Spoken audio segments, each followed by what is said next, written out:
গণৰাজ্য দিৱসত জিলিকি উঠিল আশাৰীকান্দিৰ চহা শিল্পীৰ নৈপুণ্য।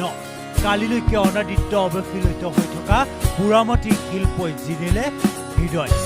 গণৰাজ্য দিৱসত কৰ্তব্যপথ উদুলি প্ৰধানমন্ত্ৰীৰ দুকাষে ইউৰোপীয়ান ইউনিয়নৰ দুগৰাকী অতিথি অভ্যাগতৰ সন্মুখত আশাৰীকান্দিৰ পোৰামাটিৰ শিল্পৰ প্ৰদৰ্শনী। ৭৭ সংখ্যক গণৰাজ্য দিৱসত কৰ্তব্যপথত উজলিল আশাৰীকান্দিৰ পোৰামাটিৰ শিল্প। কালিলৈকে অনাদিত্য অৱহেলিত হৈ থকা আশাৰীকান্দিৰ চহা শিল্পীৰ নৈপুণ্যই নয়ন জোৰালে গণৰাজ্য দিৱসৰ অনুষ্ঠানত উপস্থিত সহস্ৰাধিক অভ্যাগতৰ।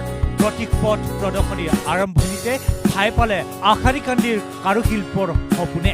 বৃত্তাকাৰে সজোৱা পোৰামাটিৰ এঢাপ শিল্পকৰ্ম জিলিকি আছে পোৰামাটিৰ কেইবাটাও সুবিশাল পুতলা।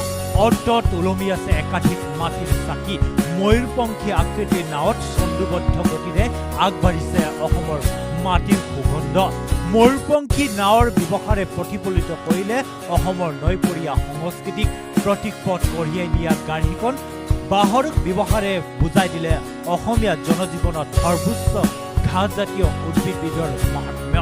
কাৰুশিল্পীৰ হাতৰ পৰশত জিলিকি উঠা দেৱ দেৱীৰ মূৰ্তিয়ে দাঙি ধৰিলে শিল্পৰ সৈতে আধ্যাত্মিকতাৰ অপূৰ্ব সংমিশ্ৰণক। পোৰামাটিৰ শিল্পৰ প্ৰদৰ্শনৰ লগতে বিহুসুৰীয়া গীতৰ সুমধুৰ সুৰে থৌকি বাথৌ কৰিলে অভ্যাগতৰ মন।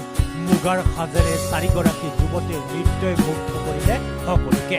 প্ৰধানমন্ত্ৰীৰ দুয়োকাষে ৰৈ ইউৰোপীয়ান ইউনিয়নৰ দুগৰাকী প্ৰতিনিধি ক্ৰমে এণ্টনিঅ কোষ্টা আৰু উৰ্চুলা ভন ডেৰ লেয়েন সাক্ষী হল অসমৰ সমৃদ্ধ সংস্কৃতিৰ। কালিলৈকে অনাদিত্য অৱহেলিত হৈ থকা আশাৰীকান্দিৰ পোৰামাটিৰ শিল্প কৰ্তব্যপথত দেখি উৎফুল্লিত হৈ পৰিল কেন্দ্ৰীয় মন্ত্ৰী সৰ্বানন্দ সোণোৱাল।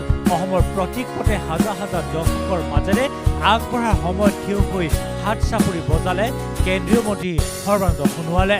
শতিকাজোৰা শ্ৰমেৰে পোৰামাটিৰ শিল্পক জীয়াই ৰখা ধুবুৰী জিলা আশাৰীকান্দিৰ কাৰুশিল্পীয়ে ৭৭ সংখ্যক গণৰাজ্য দিৱসত পালে উচিত মৰ্যাদা।